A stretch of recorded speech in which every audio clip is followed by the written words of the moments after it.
নির্বাচন দিতে চান না ডক্টর ইউনূস। ডিসেম্বরে না হলে আর ভোট হবে না শঙ্কা আব্বাসের। শুধু বিএনপি নয়, যুগপৎ আন্দোলনে থাকা সব দলই ইলেকশনের পক্ষে বলছেন সালাউদ্দিন।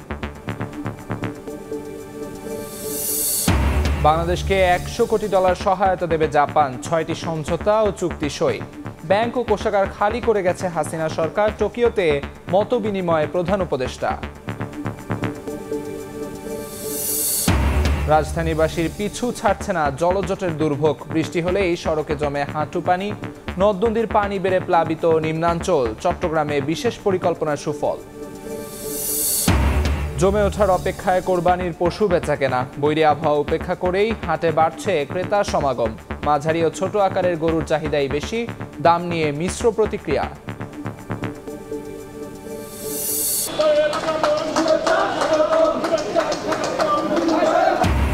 9 মাস পর বিসিবিতে আবারও পালাবদল। ফারুক আহমেদের বিদায়। অন্তর্বর্তী সভাপতির দায়িত্বে আমিনুল ইসলাম বুলবুল। দেশের ক্রিকেটকে অন্য উচ্চতায় নেয়ার প্রত্যয়।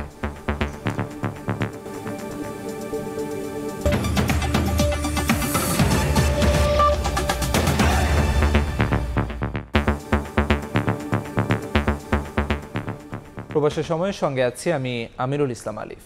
ডিসেম্বরে নির্বাচন না হলে এদেশে আর কখনো নির্বাচন হবে না বলে শঙ্কা প্রকাশ করেছেন বিএনপির স্থায়ী কমিটির সদস্য মির্জা আব্বাস। ডক্টর মোহাম্মদ ইউনূস নির্বাচন চান না এমন অভিযোগ করে তিনি বলেন, বিদেশে বসে বিএনপিকে নিয়ে বদনাম করছেন প্রধান উপদেষ্টা। আরেক নেতা সালাউদ্দিন আহমেদ বলেন, শুধু বিএনপি নয়, যুগপৎ আন্দোলনে থাকা সব দল ডিসেম্বরের মধ্যে নির্বাচন চায়। জিয়াউর রহমানের শাহাদত বার্ষিকীতে আলাদা আয়োজনে একথা বলেন তারা। তাসলিম তৌহিদকে সঙ্গে নিয়ে আহমেদ সালেহিনের রিপোর্ট।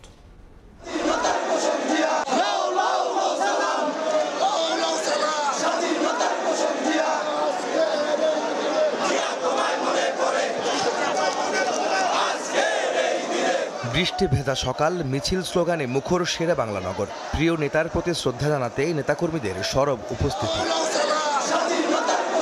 শহীদ রাষ্ট্রপতি বিএনপির প্রতিষ্ঠাতা জিয়াউর রহমানের 44তম শাহাদত বার্ষিকী উপলক্ষে তার সমাধিতে ফুল দিয়ে শ্রদ্ধা জানাতে বৈরী আবহাওয়ার মধ্যেও ছুটে আসেন দলের তৃণমূল থেকে কেন্দ্রীয় নেতারা। লোকে লোকারণ্য হয়ে ওঠে জিয়া উদ্যান। ফুলের শ্রদ্ধায় সিক্ত হয় জিয়ার সমাধি। জিয়াউর রহমানের আত্মার মাগফিরাত কামনায় দোয়া করেন দলটির সর্বস্তরের নেতাকর্মীরা। শ্রদ্ধা শেষে গণমাধ্যমে কথা বলেন বিএনপির স্থায়ী কমিটির সদস্য মির্জা আব্বাস। নির্বাচন ও সংস্কার ইস্যুতে তিনি বলেন, বিএনপি দ্রুত ভোট চাইলেও ডক্টর ইউনূস নির্বাচন চান না। প্রধান উপদেষ্টা বিদেশে বসে বিএনপিকে নিয়ে বদনাম করছে বলে অভিযোগ তার। দেখলাম ইউনূস সাহেব জাপানে বসে বিএনপি সম্পর্কে বদনাম করছেন। একটু লজ্জাও লাগলো না দেশের সম্পর্কে বিদেশে বসে বদনাম করতে? তিনি বললেন, একটি দল নির্বাচন চায়। আর আমরা বলতে চাই, একটি লোক নির্বাচন চায় না, সে হলো ইউনূস, ডক্টর ইউনূস। উনি নির্বাচন চায় না। নির্বাচন যদি করতে হয় ডিসেম্বরের মধ্যে করতে হবে। আর নির্বাচন করতে না চান, সেটা ইউনূস সাহেবের দায়িত্ব, আমার দায়িত্ব নয়।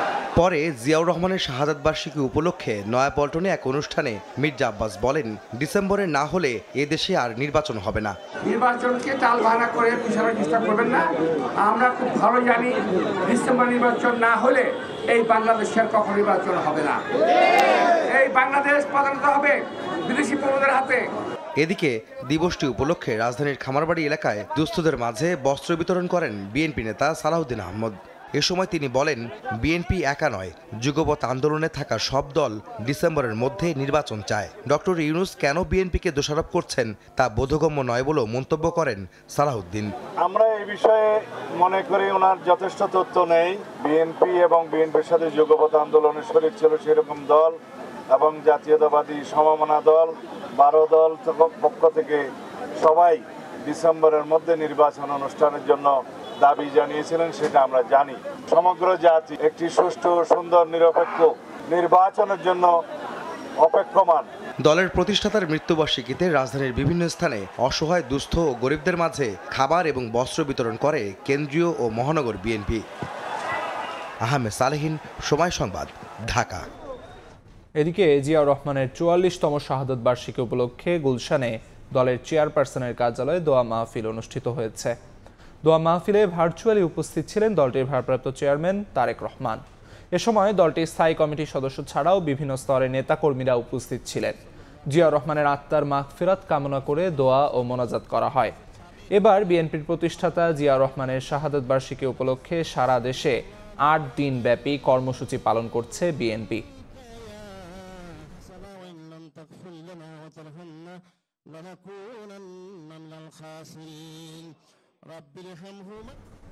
বহুদলীয় গণতন্ত্র পুনঃপ্রবর্তনের মধ্য দিয়ে বাংলাদেশের রাজনীতিতে নতুন যুগের সূচনা করেন শহীদ রাষ্ট্রপতি জিয়াউর রহমান। প্রতিষ্ঠা করেন বাংলাদেশ জাতীয়তাবাদী দল বিএনপি। দলটির নেতারা বলছেন, রাজনীতি, অর্থনীতি ও কূটনীতিতে মৌলিক পরিবর্তন আনার মধ্য দিয়ে গণমানুষের নেতা হয়ে ওঠেন জিয়াউর রহমান। তবে তার হত্যার আসল রহস্য আজও অজানা। আহমেদ সালেহিনের আরও একটি রিপোর্ট।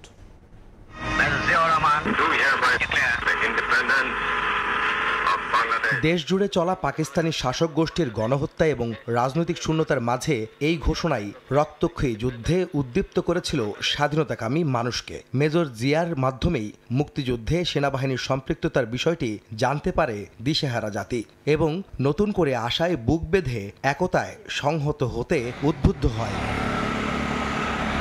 1971 সালে মুক্তিযুদ্ধের সময় প্রবাসী সরকারের নিয়মিত সেনাবাহিনী গঠিত হওয়ার পর এর অন্যতম ব্রিগেড জেট ফোর্সের প্রধান হিসাবে ক্ষণজন্মা এই মেজর নিজের সাহসিকতা ও সততায় মুগ্ধ করেছিলেন সবাইকে।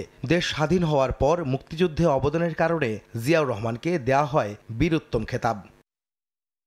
1975 সালের পট পরিবর্তনের পর তৎকালীন রাজনীতি ও সেনাবাহিনীতে নানা অঘটন এবং চরম বিশৃঙ্খলার মধ্যে সিপাহী জনতার বিপ্লবের মধ্য দিয়ে 1977 সালে ক্ষমতায় আসেন জেনারেল জিয়া। বহুদলীয় গণতন্ত্রের পুনঃপ্রবর্তনের মধ্য দিয়ে বাংলাদেশের রাজনীতিতে নতুন যুগের সূচনা করেন রাষ্ট্রপতি জিয়াউর রহমান। প্রতিষ্ঠা করেন বাংলাদেশ জাতীয়তাবাদী দল বিএনপি। 1936 সালে বগুড়ার গাবতলীর বাগবাড়ির এক সম্ভ্রান্ত পরিবারে জন্ম জিয়াউর রহমানের।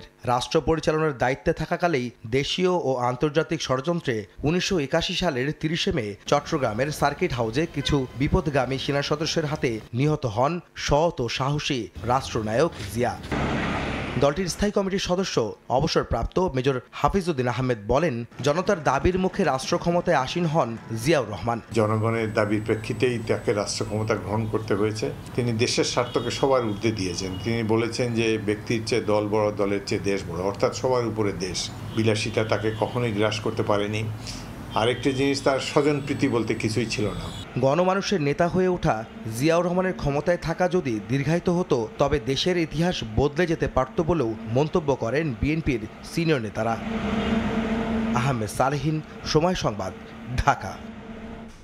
মানুষের চাওয়া পাওয়াকে গুরুত্ব দিয়ে জাতীয় নাগরিক পার্টি নির্বাচনী ইশতেহার তৈরি করবে বলে জানিয়েছেন দলটির উত্তরাঞ্চলের মুখ্য সংগঠক সার্জিস আলম। শুক্রবার দুপুরে গাইবান্ধার গোবিন্দগঞ্জের 4 মাথা মোড়ে এক পথসভায় তিনি একথা বলেন। প্রশাসনের কর্মকর্তা কর্মচারীদের প্রতি আহ্বান করে সার্জিস বলেন, দেশকে সবার আগে গুরুত্ব দিয়ে কাজ করতে হবে। কেননা পতিত ফ্যাসিস্ট সরকারের হয়ে কাজ করে অনেক কর্মকর্তাই এখন মানুষের সামনে আসতে পারছেন না। কোনো একটি দলের অন্ধভক্ত হয়ে গেলে আগামীতে নবীনরা রাজনীতিতে আগ্রহ হারাবে বলেও মন্তব্য করেন তিনি।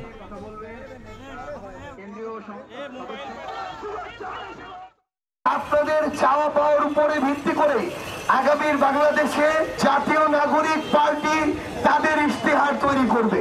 আমরা আরো আপনাদের কাছে আসব, আপনাদের প্রত্যেকটি উপজেলা ইউনিয়নের ঘরে ঘরে যাব। আমরা আপনাদের কাছে আহ্বান করি, বছরের পর বছর ধরে নিজের বিবেককে যেভাবে আপনারা দলের কাছে বন্ধক দিয়ে এসেছেন, এই বিবেকের বন্ধকটা আপনাদের ছুটাতে হবে। প্রধান উপদেষ্টার সঙ্গে বৈঠকের পরও নির্বাচনের সময়সীমা সহ বিভিন্ন ইস্যুতে একমত হতে পারেনি রাজনৈতিক দলগুলো। এ কারণে রাজনীতিতে এখনও শঙ্কা কাটেনি বলে মনে করেন বিশ্লেষকরা। এ অবস্থা থেকে উত্তরণে দেশ ও মানুষের কথা মাথায় রেখে সরকারের সঙ্গে আলোচনার পাশাপাশি দলগুলোকে নিজেদের মধ্যে সমঝোতায় পৌঁছানোর পরামর্শ তাদের। সানবির রূপলের রিপোর্ট। সংস্কার, বিচার, নির্বাচন এই 3টি বিষয় সামনে রেখে জুলাই বিপ্লবের পর পথ চলা শুরু করে ডক্টর ইউনূসের নেতৃত্বে অন্তর্বর্তীকালীন সরকার। শুরু থেকে মত পথের বিভাজন ভুলে অভ্যুত্থানের পক্ষের সব রাজনৈতিক দলকে সরকারের উপর পূর্ণ আস্থায় সমর্থন দিতে দেখা যায়। তবে সময় যতই গড়াচ্ছে দলগুলোর মধ্যে বিভাজনের সুর তত তীব্র হচ্ছে। বিভিন্ন ইস্যুতে অস্থিরতার মধ্যে গত সপ্তাহে প্রধান উপদেষ্টার পদত্যাগের আগ্রহের গুঞ্জনে রাজনীতির মাঠে শুরু হয় নানা আলোচনা সমালোচনা। এ অবস্থায় সম্প্রতি দলগুলোর সঙ্গে বৈঠক করেন ডক্টর মোহাম্মদ ইউনূস, কিন্তু তারপরও নির্বাচনের রোডম্যাপ নিয়ে অনড় অবস্থানে বিএনপি। ডিসেম্বরেই ভোট চায় দলটি। আগামী ডিসেম্বরের মধ্যেই জাতীয় নির্বাচন অনুষ্ঠিত হতে হবে। অন্যদিকে জামাত ইসলামী, এনসিপি সহ বিভিন্ন দল নির্বাচন বিষয়ে একমত থাকলেও রোডম্যাপ নিয়ে মতপার্থক্য আছে। বিচার সংস্কার এবং নির্বাচন এই তিনটিরই রোডম্যাপ একসাথে প্রকাশ করা উচিত। এই বছরের ডিসেম্বর থেকে আগামী বছরের জুন এর ভিতরে আপনি নির্বাচন দিবেন। বিশ্লেষকরা বলছেন, বৈঠকের পর উত্তপ্ত পরিবেশ কিছুটা শান্ত হলেও সরকার ও রাজনৈতিক দলগুলো ঐক্যে পৌঁছতে পারেনি, ফলে ফলাফল আস্থার সংকট রয়েই গেছে। প্রথম 2 দিনের বৈঠকের সমস্যার সমাধান না হয়ে থাকে, আরও বৈঠক হোক, আরও আলোচনা হোক। সরকারের উচিত তার অবস্থানটা পরিষ্কার করা। কেন ডিসেম্বরে নির্বাচন হতে পারে না, তাহলে তার একটা ব্যাখ্যা দিন।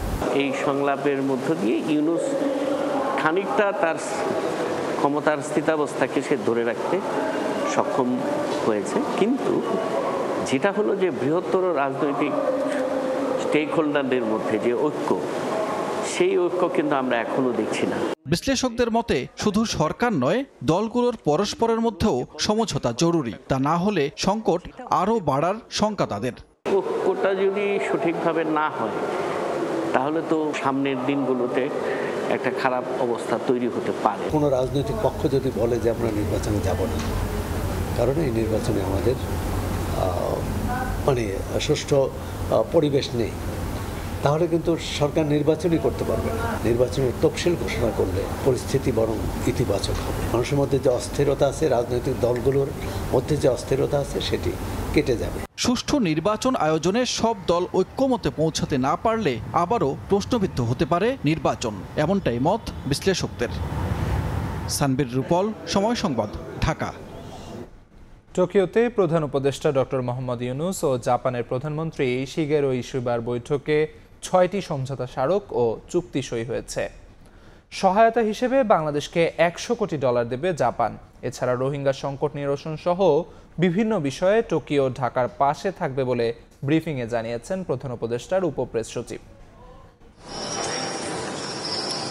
জাপান সফরের তৃতীয় দিনে স্থানীয় সময় শুক্রবার বেলা 11টার দিকে দেশটির প্রধানমন্ত্রীর কার্যালয়ে যান প্রধান উপদেষ্টা ডক্টর মোহাম্মদ ইউনূস। এ সময় তাকে স্বাগত জানান জাপানের প্রধানমন্ত্রী শিগেরু ইশিবা। পরে লাল গালিচা সংবর্ধনার পাশাপাশি দেয়া হয় গার্ড অফ অনার। রাষ্ট্রীয় সৌজন্যতা শেষে দ্বিপাক্ষিক বৈঠকে বসেন ডক্টর ইউনূস ও ইশিবা। এতে দুই দেশের মধ্যে 6টি সমঝোতা স্মারক ও চুক্তি স্বাক্ষর হয়। চুক্তি অনুযায়ী বাংলাদেশকে বাজেট সহায়তা হিসেবে $100 কোটি ঋণ ও অনুদান সহায়তা দেবে জাপান। বৈঠকে বাংলাদেশ বিনিয়োগ উন্নয়ন কর্তৃপক্ষের ওয়ান স্টপ সার্ভিস চালু, প্রিপেড গ্যাস মিটার স্থাপন, ব্যাটারি চালিত সাইকেল তৈরির কারখানা স্থাপন, বিদ্যুৎ খাত, তথ্য নিরাপত্তার পাইলট প্রকল্পের সমঝোতা স্মারকও চুক্তি হয়। নেভিকে 5টা পেট্রোল বোট দিচ্ছে, 6টা এমওইউ হয়েছে। একটা হচ্ছে যে খুবই ইম্পর্টেন্ট সাইকেল, এটা হচ্ছে ইলেকট্রিক সাইকেল তৈরি করার জন্য একটা ফ্যাক্টরি স্থাপন করা হচ্ছে। রোহিঙ্গা সংকট নিরসন সহ বিভিন্ন বিষয়ে বাংলাদেশের পাশে থাকার কথা জানিয়েছেন জাপানের প্রধানমন্ত্রী শিগেরু ইশিবা। দীর্ঘদিনের উন্নয়ন সহযোগী পরীক্ষিত বন্ধু জাপান আগামী দিনে বাংলাদেশের অর্থনৈতিক পুনর্গঠনেও সহায়তা অব্যাহত রাখবে বলে প্রত্যাশা প্রবাসীদের। নাজমুস সালেহী, সময় সংবাদ, টোকিও, জাপান। এদিকে টোকিওতে বাংলাদেশ দূতাবাসে প্রবাসীদের সঙ্গে মতবিনিময় করেন ডক্টর মোহাম্মদ ইউনূস। প্রধান উপদেষ্টাকে কাছে পেয়ে উচ্ছ্বাস প্রকাশ করেন প্রবাসীরা। এ সময় ডক্টর ইউনূস বলেন, ব্যাংক ও কোষাগার খালি করে গেছে হাসিনা সরকার। জানান, অর্থনৈতিকভাবে ঘুরে দাঁড়াচ্ছে দেশ, এজন্য প্রবাসীদের সহায়তা চান প্রধান উপদেষ্টা। শুক্রবার বিকেলে টোকিওতে বাংলাদেশ দূতাবাসে এক মতবিনিময় সভার আয়োজন করা হয়। সেখানে যোগ দেন ডক্টর মোহাম্মদ ইউনূস। প্রবাসীরা প্রধান উপদেষ্টাকে কাছে পেয়ে উচ্ছ্বাস প্রকাশ করেন। ডক্টর ইউনূস প্রবাসীদের সমস্যা সম্ভাবনার কথা মনোযোগ দিয়ে শোনেন। এ সময় তিনি প্রবাসীদের সমস্যা সমাধানের আশ্বাস দেন। বক্তব্যে প্রধান উপদেষ্টা বলেন, দেশের ব্যাংক ও কোষাগার খালি করে রেখে গেছে হাসিনা সরকার। জানান, অন্তর্বর্তী সরকারের উদ্যোগে ইতিমধ্যে ঘুরে দাঁড়াচ্ছে দেশের অর্থনীতি। দেশের অর্থনীতি পুনর্গঠনে প্রবাসীদের সহায়তা চান তিনি। কোষাগার খালি, যখন তারা চলে গেছে কোষাগার খালি, রেমিটেন্স না আসলে আমরা আসতে পারতাম না। ব্যাংক খালি, ব্যাংকে সব টাকা নিয়ে চলে গেছে, কাজে ব্যাংক খালি, সবকিছু খালি। তো সেই দুর্যোগের অবস্থা থেকে আমরা আস্তে আস্তে আসছি। আপনাদের সমর্থন না পেলে, আপনাদের এই সাহায্য না পেলে বাংলাদেশ উঠে দাঁড়াবার কোনো সুযোগ ছিল না। সরকার প্রধান বলেন, ঘরে বসে নাগরিক সেবা পেতে উদ্যোগ নিয়েছে অন্তর্বর্তী সরকার। এ সময় বিদেশ থেকে অর্জিত জ্ঞান দেশ মেরামতের কাজে লাগানোর আহ্বান জানান তিনি। আপনি ঘরে বসে আপনার পাসপোর্ট নেবেন, এটা ই পাসপোর্ট, আপনার এনআইডি কার্ড নেবেন, সবকিছু ঘরে বসে করবেন। এটা আমরা বাংলাদেশে শুরু করেছি। প্রধান উপদেষ্টা আবারও জানান, জাপানে আরো বেশি জনশক্তি রফতানির জন্য কার্যকর উদ্যোগ নেবে সরকার। সেগুলো যেন সুন্দরভাবে আমরা করে ফেলতে পারি। নাজমুস সালেহী, সময় সংবাদ, টোকিও, জাপান। প্রবাসের সময় আরও থাকছে। শনিবার থেকে শুরু হচ্ছে ঈদ যাত্রা। মহাসড়কে বাড়ছে যাত্রী ও পশুবাহী গাড়ির চাপ। এলেঙ্গা থেকে যমুনা সেতু পর্যন্ত উন্নয়ন কাজ চলায় যানজটের সংখ্যা। একমাত্র আরএফএল ক্লাস পাইপ নিশ্চিত করে প্রতি ইঞ্চিতে সঠিক থিকনেস ও সঠিক মাপ। পাইপের বস, না কিনলে লস।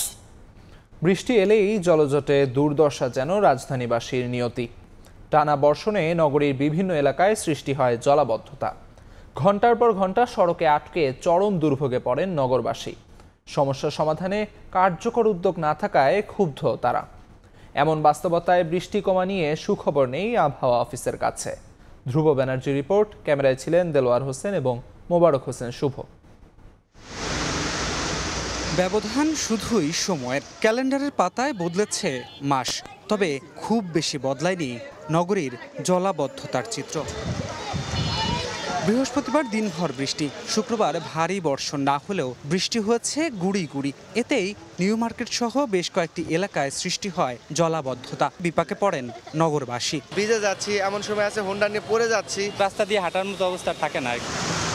মূল সড়ক ছাড়াও রাজধানীর নিচু এলাকাগুলোয়ও পোহাতে হচ্ছে জলজট ভোগান্তি। ড্রেনের পানি উপচে ঢুকেছে বসত ভিটায়। বৃষ্টি আসলে এই অবস্থা হয়। ময়লা পানি আর ভিতরে ট্যাঙ্কির ভিতরে পানি খাওয়া যায় না। নগরবাসীর অভিযোগ, জলাবদ্ধতা নিরসনে গাল ভরা বুলিতে আটকে আছেন দায়িত্বপ্রাপ্তরা। এই খালটা খনন তো হয় না, ওইদিকে খাল অনেক চিপা, যার জন্য পানি যাইতে পারে না। খালটা প্রতি বছরই আমরা শুনি যে বরাদ্দ আসে, খনন হবে, আসলে খনন হয় না। একটু বৃষ্টি হলেই তলিয়ে যায় রাজধানীর বিভিন্ন এলাকা। নগরবাসী বলছেন, দায়িত্বশীলদের দায়িত্বে অবহেলাই এর একমাত্র কারণ। এদিকে বৃষ্টি কমানিয়েও নেই সুখবর। সাগরে যে গভীর নিম্নচাপটা ছিল সেটা নিম্নচাপ আকারে বর্তমানে আছে এবং এটার প্রভাবে সারা দেশে এখনো বৃষ্টিপাত হচ্ছে। 2 তারিখ থেকে আমরা মোটামুটি একটা ফেয়ার ওয়েদার পেতে পারি। গত 24 ঘন্টায় ঢাকায় বৃষ্টিপাত রেকর্ড করা হয়েছে 196 মিলিমিটার। ধ্রুব ব্যানার্জি, সময় সংবাদ, ঢাকা। এদিকে দেশের বিভিন্ন জেলায় বাঁধ ভেঙে ডুবেছে লোকালয়। বরগুনায় পানিবন্দী দিন কাটছে অন্তত 230 পরিবারের। তলিয়ে গেছে ফসলি জমি, ভেসে গেছে মাছও। কক্সবাজার ও কুয়াকাটায় পর্যটকদের নিরাপদে থাকতে করা হচ্ছে মাইকিং। দ্বিতীয় দিনের মতো বন্ধ রয়েছে লঞ্চ চলাচল। বিশাল ঢেউ আছড়ে পড়ছে তীরে, ভাঙছে উপকূল। জোয়ারের তোড়ে নোয়াখালীর কোম্পানিগঞ্জ ও হাতিয়ার কয়েকটি বাঁধ ক্ষতিগ্রস্ত হয়েছে। লোকালয়ে পানি ঢুকে ডুবছে ঘরবাড়ি ও ফসলি জমি। ভেসে গেছে ঘের ও পুকুরের মাছ। হাতিয়ার মেঘনা নদীতে এমবি ফাহিম নামে একটি ট্রলারও বিপুল পরিমাণ পণ্য নিয়ে এখন পানির নিচে। নিঝুম দ্বীপের বিভিন্ন এলাকা প্লাবিত হওয়ায় অন্তহীন দুর্ভোগে স্থানীয়রা।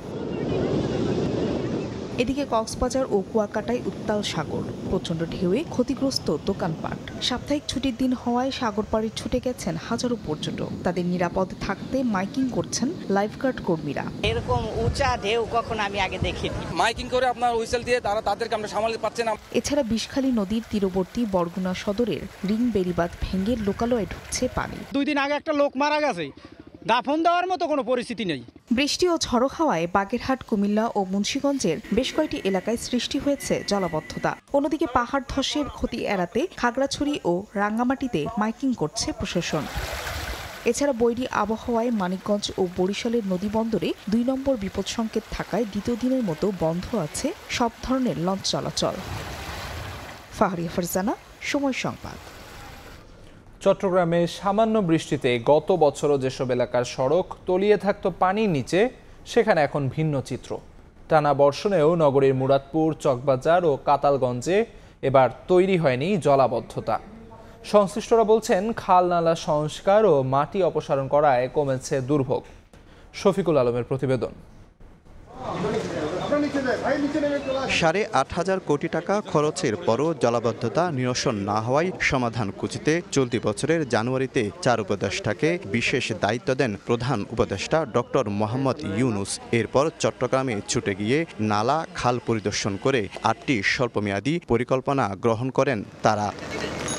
দেখা যায় 2024 সালের 22 আগস্ট 142 মিলিমিটার বৃষ্টিপাত হয়েছিল চট্টগ্রামে। তখন নগরীর বহদ্দাহাট, মুরাদপুর ডুবে গিয়ে জনজীবনে নামে ভোগান্তি। কিন্তু 2025 সালে 30 মে ভোর 6টা পর্যন্ত 24 ঘন্টায় বৃষ্টি হয় 167 মিলিমিটার। ডুবেনি বহদ্দাহাট ও মুরাদপুর। ড্রেনটা সংস্কার করাতে এতটুকু পানিটা উঠে নাই। পরের গন্তব্য চকবাজার। 2025 সালে 30 মে ভোর পর্যন্ত গত 24 ঘন্টায় 167 মিলিমিটার বৃষ্টিপাত রেকর্ড হলেও নেই সেই ভোগান্তি।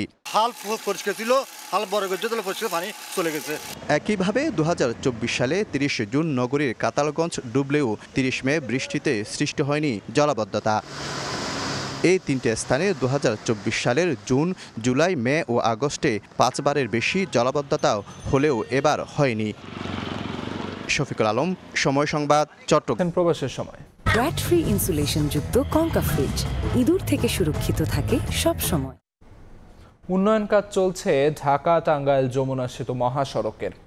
ঈদুল আজহায় ঘরমুখী মানুষের পাশাপাশি বাড়বে গবাদি পশুবাহী গাড়ির চাপ। এতে এলেঙ্গা থেকে যমুনা সেতু পর্যন্ত যানজটের আশঙ্কা করছেন যাত্রী ও পরিবহন সংশ্লিষ্টরা। ঢাকা টাঙ্গাইল যমুনা সেতু মহাসড়কের 4 লেনে যানজটমুক্ত যান চলাচল। চন্দ্রা থেকে এলেঙ্গা পর্যন্ত 4 লেন প্রকল্পের সুবিধা পাওয়ায় কোনো ভোগান্তিতে পড়তে হয় না চালক ও যাত্রীদের। তবে এলেঙ্গা থেকে যমুনা সেতু পর্যন্ত সাসেক 2 প্রকল্পের উন্নয়ন কাজ চলমান থাকায় স্বাভাবিক গতিতে চলাচল করতে পারছে না যানবাহন। ঈদুল আজহায় ঘরমুখী মানুষের পাশাপাশি বাড়বে গবাদি পশুবাহী গাড়ির চাপ। ঈদের সামনে রেখে আরো মাঝে মাঝে কিছু কিছু জায়গায় চেকপোস্ট বসানো উচিত। কিছু কিছু জায়গায় রোডের কাজ হচ্ছে, সেগুলো বন্ধ করে দিলে আমরা আশা করবো যে রোডের কোনো যানজট থাকবে না। তবে ঈদযাত্রায় মহাসড়কটি যানজট মুক্ত রাখতে প্রয়োজনীয় ব্যবস্থা নেওয়ার আশ্বাস প্রকল্প ব্যবস্থাপক ও ট্রাফিক পুলিশের। পর্যাপ্ত পুলিশি ব্যবস্থা নেওয়া আছে। আমরা ট্রাফিকের পক্ষ থেকে আমরা যারা কাজ করছি তারা অত্যন্ত এই বিষয়টাকে গত ঈদেও আপনারা সেটা প্রমাণ পেয়েছেন যে আমরা খুব অ্যাক্টিভলি কাজ করে থাকি। তো এইবারও তার ব্যত্যয় হবে না। স্বাভাবিক সময়ে এই মহাসড়কে উত্তরবঙ্গ সহ 24 জেলায় 10 থেকে 15 হাজার যানবাহন চলাচল করে। তবে ঈদযাত্রায় তা বেড়ে দ্বিগুণ হয়ে যায়। সময় সংবাদ, টাঙ্গাইল। ক্রেতা বিক্রেতাদের হাঁক ডাকে সরগরম কোরবানির পশুর হাট। এবারও বড় গরুর চেয়ে মাঝারি ও ছোট গরুর চাহিদা বেশি। দাম নিয়ে রয়েছে মিশ্র প্রতিক্রিয়া। হাটে হাটে বাড়ছে ভিড়, গাড়িতে করে গরু নিয়ে হাজির ব্যাপারীরা। বৈরী আবহাওয়াও বাদ সাধতে পারেনি বেচাকেনাই। রাজশাহীর ঐতিহ্যবাহী পশুর হাট তাহেরপুর। শুক্রবার সকালের পর থেকে বৃষ্টি না হওয়ায় জুম্মার নামাজ শেষে ভিড় বাড়ে ক্রেতা বিক্রেতাদের। এবার ছোট এবং মাঝারি গরুর চাহিদা সবচেয়ে বেশি। 1,85,000 চাচ্ছি, কিন্তু এখন যে দাম বলছে 1,60,000 পর্যন্ত দাম হয়েছে, কিন্তু আমার মতন হয়নি, লাভ হয়নি এখনো। খোলভুসির যা দাম তবিল জমবে না। নওগাঁর চৌবাড়িয়া হাটে মাঝারি জাতের গরু সবচেয়ে বেশি। হাটে দূরের ব্যাপারীর উপস্থিতি কম থাকায় মিলছে না কাঙ্ক্ষিত দর। টাঙ্গাইলে দাম নিয়ে মিশ্র প্রতিক্রিয়া জানান ক্রেতারা। গরুর দাম বেশি যায়, আবার বেচা কিনেও নাই। যেটা খরচা হয়েছে সে খরচা আইতেছে না। এদিকে মেহেরপুরে গরুর আমদানি বেশি হলেও ক্রেতা না থাকায় দাম কম দাবি বিক্রেতাদের। বৈরী আবহাওয়ার প্রভাব পড়েছে মানিকগঞ্জের যমুনা পাড়ের আরিচা গরুর হাটে। খাদিজা স্বপ্না, সময় সংবাদ। সাভারের কেন্দ্রীয় বর্জ্য শোধনাগারে আটকে আছে চামড়া রফতানির ভবিষ্যৎ। এটি পুরোপুরি চালু না হওয়ায় মিলছে না আন্তর্জাতিক সনদ, হচ্ছে না কাঙ্ক্ষিত রফতানি। সংকট নিরসনে সরকারি বেসরকারি উদ্যোগের পরামর্শ বিশ্লেষকদের। আর আসছে বাজেটে রাসায়নিক আমদানিতে কর সুবিধা চেয়েছেন ট্যানারি মালিকরা। MS আরিফিনের রিপোর্ট। তৈরি পোশাকের পর সবচেয়ে সম্ভাবনাময় হলেও নানা জটিলতায় এগোতে পারছে না চামড়া খাত। গেল 5 বছরে প্রক্রিয়াজাত চামড়ার রপ্তানি আয় ছিল গড়ে $12,23,00,000। চলতি অর্থ বছরের এপ্রিল পর্যন্ত 10 মাসে এই আয় $10 কোটি, যা বছর ব্যবধানে 8% কম। ব্যবসায়ীরা বলছেন চামড়া শিল্পের উন্নয়নে বড় বাধা সাভারের কেন্দ্রীয় বর্জ্য পরিশোধনাগার বা সিইটিপি। এটি পুরোপুরি চালু না হয় মিলছে না আন্তর্জাতিক সনদ, বাধ্য হয়ে কম দামে রপ্তানি করছেন চামড়া। আমরা LW সার্টিফিকেট ছাড়া বিশ্ববিদ্যালয়ে টিকতে পারবো, বিজনেস করতে পারবো না। এবং চায়না কয়েকজন কাস্টমার আছে, 4-5 জন কাস্টমার হাতে গোনা, ওরাই সিন্ডিকেট করে মালটা নিয়ে যাচ্ছে। প্রতি বছর লস দিতে দিতে আমার দেওয়ালে পেট হয়ে গেছে। সিইটিপির সবগুলো মেশিন সচল হয়েছে উল্লেখ করে কর্তৃপক্ষ জানায় ইইউর তত্ত্বাবধানে বর্জ্য ব্যবস্থাপনার একটি রোডম্যাপ দ্রুত পাওয়া যাবে, সহজে মিলবে LWG সনদ। তবে সংকট নিরসনে বেসরকারি অংশীদারিত্বের পরামর্শ বিশ্লেষকদের। ক্লাস ম্যানেজমেন্ট সিস্টেম আগের চেয়ে অনেক উন্নতি হয়েছে। ডিওয়াটারিং মেশিন আগে একটা চালু ছিল গত বছর, এখন এটা আমরা 9টা সম্পূর্ণই আমরা চালু করেছি। পাশাপাশি অ্যাডিশনাল ড্রাইভেটটা আমাদের এই 30 মের মধ্যে কমপ্লিট হয়ে যাবে। আমরা এত বছর ধরে এই সার্ভিসটা ঠিক মতো দিতে পারিনি, এখনও কমপ্লেন রয়ে গেছে।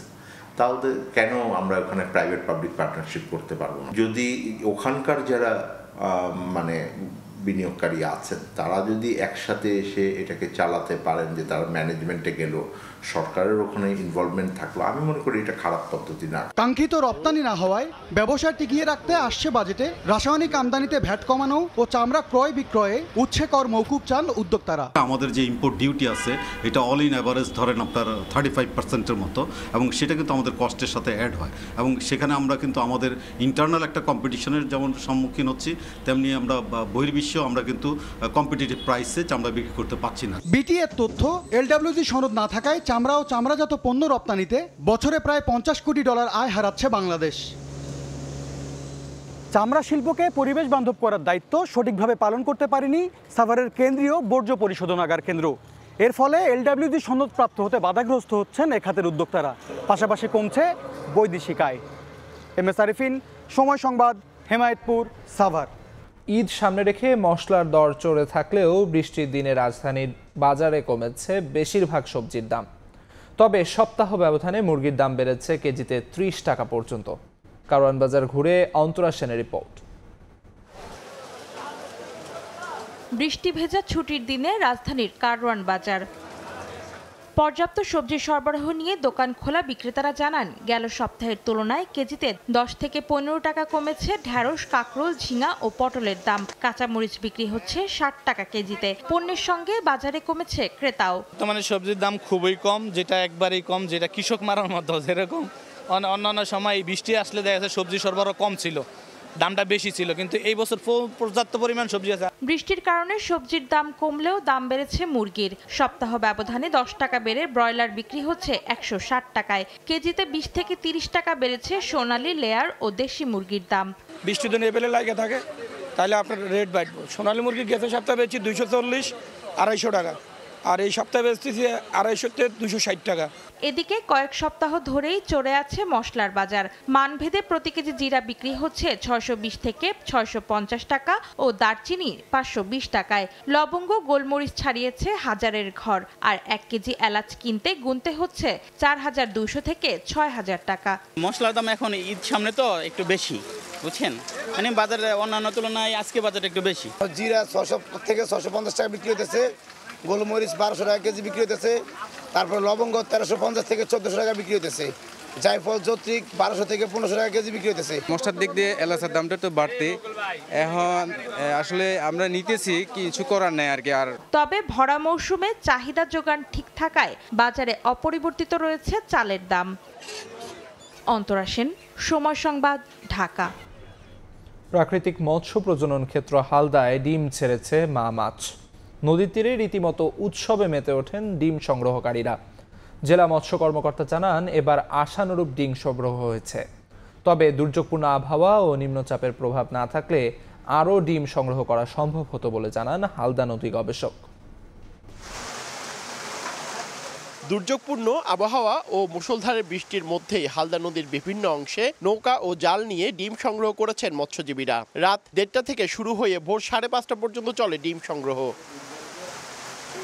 প্রাকৃতিক নিয়মে ডিম ছাড়তে এপ্রিলের মাঝামাঝি থেকে হালদা নদীতে রুই, কাতলা, মৃগেল সহ কার্প জাতীয় মাছের আনাগোনা শুরু হয়। এপ্রিলের মাঝামাঝি থেকে জুন পর্যন্ত বজ্রসহ বৃষ্টি ও পাহাড়ি ঢল নামলে অমাবস্যা বা পূর্ণিমা তিথিতে নদীতে জোয়ার ভাটার সময় নিষিক্ত ডিম ছাড়ে কার্প জাতীয় মাছ। সেই ডিম বিশেষ ধরনের জাল দিয়ে সংগ্রহ করা হয়, পরে তা থেকে হ্যাচারিতে রেণু তৈরি হয়। অন্য বছরের তুলনায় এবার ডিম মোটামুটি ভালো হয়েছে। 1:30 থেকে আমরা কালেকশন করছি এই সকাল 5টা পর্যন্ত। একজনের 10-15 বালতি করে পেয়েছে। আলহামদুলিল্লাহ সবার আশা পূরণ হয়েছে ইনশাআল্লাহ। জেলা মৎস্য কর্মকর্তা জানান, এবার প্রত্যাশা অনুযায়ী ডিম সংগৃহীত হয়েছে। এই বছর যে পরিমাণ ডিম পাওয়া যাচ্ছে তাতে আশা করা যাচ্ছে যে সবাই ভালোভাবে লাভবান হতে পারবে এবং সারা দেশবাসীকে আমরা এখান থেকে রেণু সরবরাহ করতে পারবো। হালদার, হাটাজারি ও রাউজান সংলগ্ন প্রায় 20 কিলোমিটার অংশে এবার পাওয়া গেছে নিষিক্ত ডিম। পার্থপ্রতিম বিশ্বাস, সময় সংবাদ, চট্টগ্রাম। সুনামগঞ্জের টাঙ্গুয়ার হাওরে আগুনে পুড়েছে হাউসবোট। পর্যটক সহ সংশ্লিষ্টরা দ্রুত নামতে পারায় ভয়াবহ আগুন থেকে রক্ষা পেয়েছেন। স্থানীয় জনপ্রতিনিধি জানান, শুক্রবার রাত 9টার দিকে টেকের ঘাট এলাকায় নোঙর করা রাহবার নামে একটি হাউসবোটে আগুন লাগে। রান্না করার সময় বিকট শব্দে গ্যাস সিলিন্ডার বিস্ফোরণ হয়। দ্রুত বোটে ছড়িয়ে পড়ে আগুন। হাউসবোট থেকে নেমে আসেন 13 পর্যটক। স্থানীয়রা ছুটে এসে আগুন নিয়ন্ত্রণে আনেন।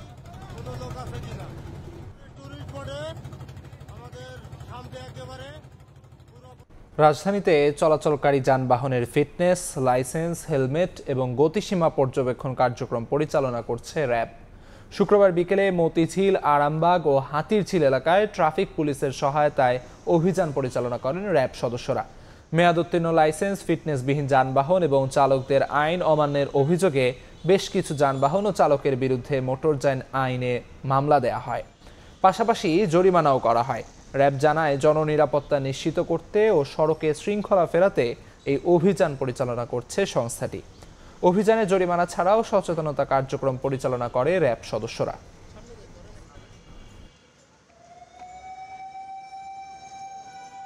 এই চেকপোস্টগুলো করার সবচেয়ে বড় কারণ হচ্ছে যে আমরা কাগজপত্রগুলো অথবা আপনারা দেখেন যে হেলমেট বা আদার্স জিনিসগুলো আমরা দেখি তার ব্যক্তিগত নিরাপত্তার জন্য, মানুষকে সচেতন করার জন্য।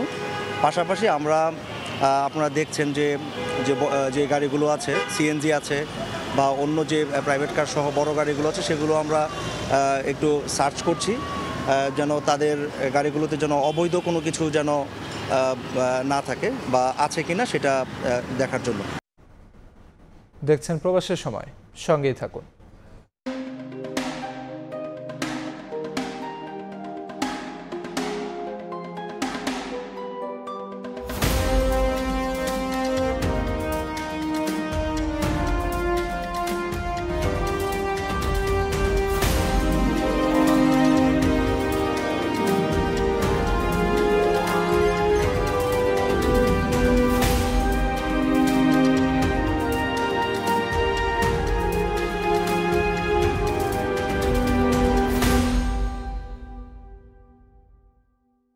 দেখছেন প্রবাসের সময়।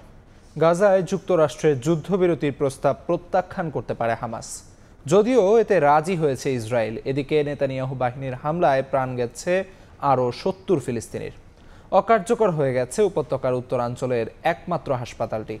পশ্চিম তীরে ইসরায়েলের অবৈধ বসতি স্থাপন দ্বিরাষ্ট্র সমাধানকে ভুল পথে নিয়ে যাচ্ছে বলে জানিয়েছে জাতিসংঘ। বৃহস্পতিবার গাজার কেন্দ্রস্থলে গাজা হিউম্যানিটেরিয়ান ফাউন্ডেশনের নতুন ত্রাণ বিতরণ কেন্দ্রে একাধিক বিস্ফোরণে আতঙ্ক ছড়িয়ে পড়ে। উপত্যকাটির বিভিন্ন অঞ্চলে ইসরায়েলি সেনাদের আক্রমণে হতাহত হয়েছেন বেশ কয়েকজন। এর মধ্যে কয়েকজন নিহত হয়েছেন গাজা সিটির সারায়া জংশনে বিমান হামলায়। বিশ্ব স্বাস্থ্য সংস্থা জানিয়েছে, গাজার উত্তরাঞ্চলের আল আওদা হাসপাতাল আর কার্যকর নেই। ইসরায়েলি বাহিনীর সরাসরি আদেশে হাসপাতাল খালি করা হয়েছে। এখনও সেখানে কয়েকজন রোগীসহ অর্ধশতাধিক মানুষ অবস্থান করছেন। রাস্তাগুলো চলাচলের অযোগ্য হয়ে যাওয়ায় যন্ত্রপাতি সরানোরও সুযোগ নেই। এদিকে পশ্চিম তীরে 22টি নতুন অবৈধ বসতির অনুমোদন দিয়েছে ইসরায়েল। এটি এককভাবে বসতি অনুমোদনের সবচেয়ে বড় সিদ্ধান্ত। বিশ্লেষকরা জানান, আন্তর্জাতিক আইন লঙ্ঘন করে ফিলিস্তিনি জমি দখলে নেয়ার পদক্ষেপ এখন স্পষ্টতই রাষ্ট্রীয় নীতিতে রূপ নিয়েছে। জাতিসংঘ জানায়, ইসরায়েলের বসতি স্থাপন দুই রাষ্ট্রভিত্তিক শান্তি উদ্যোগকে ভুল পথে নিয়ে যাচ্ছে। ফিলিস্তিনিদের ভূমিতে ইসরায়েলের বসতি কার্যক্রম বন্ধেরও আহ্বান জানায় জাতিসংঘ। অন্যদিকে ইসরায়েলের বেঙ্গুরিয়ন আন্তর্জাতিক বিমানবন্দরের দিকে ব্যালিস্টিক ক্ষেপণাস্ত্র ছুড়েছে ইয়েমেনের সশস্ত্র গোষ্ঠী হাউথি। গাজায় গণহত্যার জবাবে এই হামলা চালানো হয়েছে বলে দাবি তাদের। তবে ইসরায়েল জানায়, ক্ষেপণাস্ত্রটি সফলভাবে ভূপাতিত করা হয়েছে এবং বিমানবন্দরের কার্যক্রমে কোনো বিঘ্ন ঘটেনি। কাকুলি আখতার, সময় সংবাদ। নাইজেরিয়ায় ভয়াবহ বন্যায় মৃতের সংখ্যা বেড়ে 110 জনে দাঁড়িয়েছে। এখনও নিখোঁজ রয়েছেন বহু মানুষ। টানা ভারী বৃষ্টিপাতে প্লাবিত হয়েছে গ্রামের পর গ্রাম, ধসে পড়েছে ঘরবাড়ি। স্থানীয় সময় বুধবার রাতে এই দুর্যোগ শুরু হয়। পানির স্রোতে ভেসে গেছে অন্তত 50টি বাড়িঘর। 2022 সালের এক বন্যায় নাইজেরিয়ায় প্রাণ হারান 600 জনের বেশি।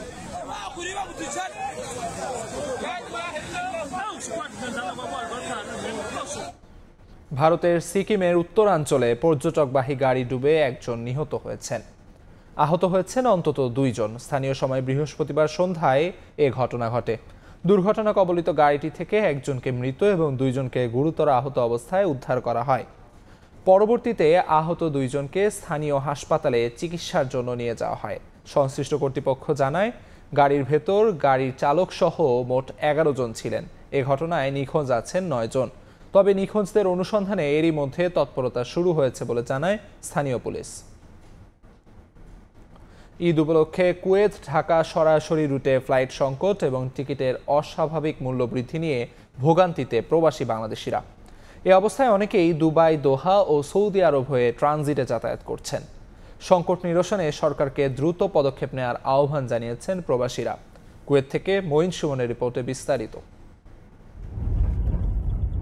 কুয়েতে বসবাসরত প্রায় 3 লাখ প্রবাসী বাংলাদেশিদের জন্য ঈদ মানে শুধুই উৎসব নয়, বরং পরিবার পরিজনের সঙ্গে সময় কাটানোর অপার সুযোগ। দেশে ফেরার এই ঐতিহ্য যেন স্বপ্ন হয়ে দাঁড়িয়েছে দেশটিতে বসবাসরত প্রবাসীদের কাছে। একদিকে ফ্লাইটের সংকট, অন্যদিকে টিকিটের দাম দ্বিগুণেরও বেশি। আগে 70-80 দিনারের টিকিট মিললেও এখন লাগছে 200 দিনারেরও বেশি। প্রতি বছরের তুলনায় এবার ঈদে বিভিন্ন বিমানের প্রাইস অনেকটা বেশি। বিভিন্ন ডাইরেক্ট ফ্লাইটগুলো আসলে আগের চেয়ে অনেক কমিয়ে দিচ্ছে। আগে কুয়েত এয়ারওয়েজ ও জাজের এয়ারলাইন্স প্রতিদিন 2টি করে ফ্লাইট পরিচালনা করলেও এখন তা কমিয়ে দিয়েছে কর্তৃপক্ষ। পাশাপাশি হজ মৌসুমকে কেন্দ্র করে বিমান বাংলাদেশের কিছু ফ্লাইটও স্থগিত রয়েছে। তাই ঈদের আগে টিকিটের বিপুল চাহিদা থাকলেও সরবরাহ কম। এ অবস্থায় অনেকেই দুবাই, দোহা ও সৌদি আরব হয়ে ট্রানজিটে যাতায়াত করছেন। এতে সময় ও কষ্ট বেশি হলেও খরচ কিছুটা সহনীয়। বাংলাদেশ বিমানের এখন অনেকগুলো ফ্লাইট শিডিউল কমায়া দিচ্ছে, এই জন্য আমরা একটু সমস্যার মধ্যে আছি কিভাবে যাওয়া যায়। সবকিছু মিলে এখন লোকাল ট্রানজিট যে বিমানগুলো আছে সেগুলা যাত্রীরা ভ্রমণ করছে ঈদ উদযাপন করার জন্য। দিনের পর দিন জীবিকা নির্বাহে প্রবাসে জীবন কাটান বহু বাংলাদেশি। ঈদ উপলক্ষে পরিবারের সান্নিধ্যে আসার সুযোগ পান তারা। বিশ্লেষকরা বলছেন, ফ্লাইট বাড়ানো না গেলে এই সমস্যা আরও প্রকট আকার ধারণ করতে পারে। প্রবাসীদের দাবি, দ্রুত এই সমস্যা সমাধানে যেন পদক্ষেপ নেয় সরকার। মঈন সুমন, সময় সংবাদ, কুয়েত। এই ছিল প্রবাসের সময়। সঙ্গে থাকুন সময়ের।